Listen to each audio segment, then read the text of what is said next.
अस्सलामुअलैकुम बच्चों, कैसे हैं आप सब लोग।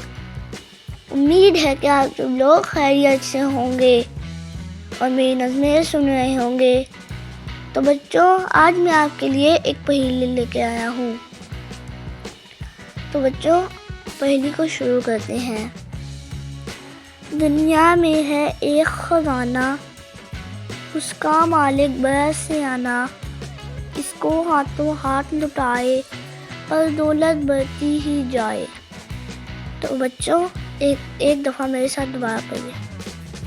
दुनिया में है एक खजाना, उसका मालिक बड़ा सियाना, इसको हाथों हाथ लुटाए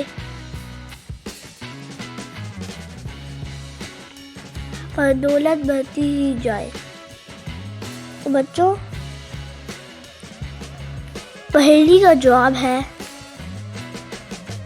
इल्म। बच्चों, आपको इस पहेली का जवाब आता था?